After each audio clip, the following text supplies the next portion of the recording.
G'day, welcome back to the channel. Today I've got my Coronation Challenge update for the week. I've done $500 worth of $2 coins and I've got the results on the table. And I've got with me a few of the interesting smalls that I've found over the last couple of weeks. I just wanted to bring them to your attention and show you what I'm actually finding because some of them are really cool. But I'll start with the Coronation Challenge update. So from $500, I've got a police remembrance coin in reasonable condition. It's got a bit of grime on the back though. Got two of the stock standard colours for Tassie, two of the Eternal Flames.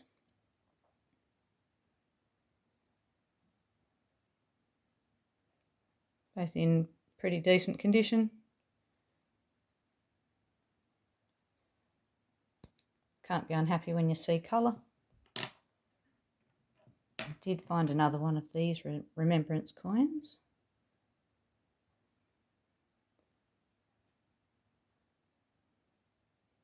There you go, the 2017 remembrance. So I think that makes 4 that I've found now, 4 in total. And I'm keeping them at the moment. I found my first, it's upside down, first Paralympics coin from 2016 with a mintage of 2 million each. I'm happy to have one of those now in my collection. So I'll keep that one. I did find another 2011 and this one's in much better condition than the other ones that I've noodled, so I think I'll keep that one and swap it out for a more beaten up one. And these are my 2019 Jodie Clark $2 coins. I found 4 of those, various states of wear and tear, but not too bad. That one's a bit grimy. Didn't find any 2020s though. So out of $500 worth of $2 coins, I didn't find a single 2020 Jodie Clark. In the smalls that I've found, the last couple of weeks, I did noodle a lot of silver because of Australia Day and bank holidays and just being busy in general. I went to the bank and I took out enough small silvers to keep me amused for a long time. There are fewer commemorative coins in the 5 and 10 cent pieces, so there are less really obvious things to collect. I really had to write down a list of the dates that I was looking for or certain errors and tried to work on my skills, I suppose, as far as looking for errors rather than just picking out the obvious, oh, this is a commemorative, so I'll keep it. But I did keep a few nice commemoratives. We've got Centenary of Canberra. Kept one of those.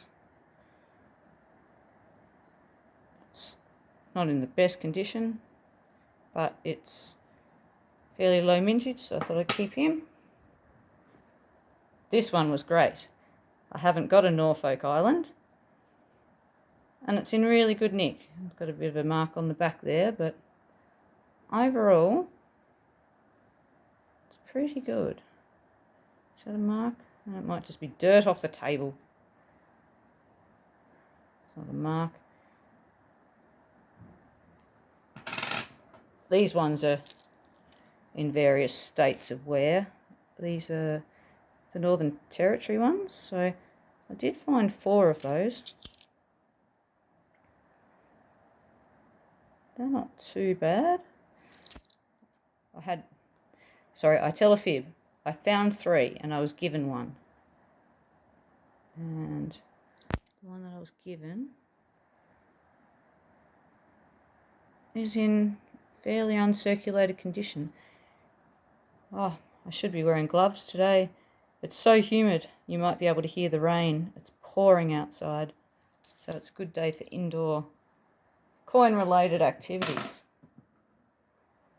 And I found my first Victoria Centenary of Federation coin. Yeah. And that one's in really good condition too. So I'm really happy with that one. Strange though, like all the other Centenary of Federation 20-cent coins state really obviously which state it's for or from.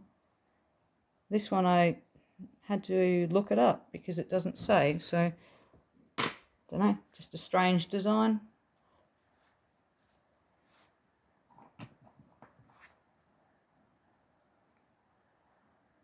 Ooh. Try and get focused there. Got an International Year of Volunteers. Just a low mintage coin I thought I'd keep. And I got a Don Bradman. Found a few of these recently, but this one wasn't too bad. More dirt. This one was pretty decent, so I kept that one. And this is where I get into the more fun things, the things that I went, ooh, that's definitely a keeper. What did I find? I found my first 2016 changeover 5-cent coin. Not in the best condition, but, well, that's my first one, so happy with that. And then I found a 1972 5-cent coin. Decent condition. Low mintage. Happy to have found that one. Found this one, and I've got this 10-cent coin here just for comparison. But I really don't think that this 5-cent coin has been exposed to heat. I think it's copper staining. Just a very bad mix of the metals. So I've got this 10 here as well, and you can also see that it's just not mixed through properly, and it causes discoloration. It's really obvious on that side. This 5-cent coin, well, I'm not sure. If anyone's seen one like it or has any idea of what might be going on to have caused that very golden staining and streak mark, let me know. I thought that was interesting and worth keeping just for that. And this is my favourite 5-cent coin that I found. I'll go with the obverse first. I don't know if you can see that. Yes, 5-cent coins are so fiddly. I think it's a real test of steady hands and keen eyes. So there just seems to be a bit of post-mint damage on the back of that one. But look at the reverse there. That is very weak strike. All of the detail there on the echidnas, bottom area, and the 5 is all gone. Just was never pressed in. So that has got to be the most interesting 5-cent coin I've found in a long time. So I've had a look and I've really thought about, could it be post-mint damage? I just don't think it is. If you were to try and press out the detail, you would have caused more damage to the coin. So it's got a bit of post-mint damage on the back. Well, sorry, on the obverse with the queen. I suppose technically this is the back, but this is the side that I find interesting, so I'll call it the front. Yeah, so that was my best 5-cent coin. And in the 20s, I found some good 20-cent coin errors. Check this one out. Using the pointing stick. Doesn't make for a professional result though. But look at that rim cud. So this is a 2000. Just a standard platypus. But yep, nice big rim cud right there. So I was happy with that.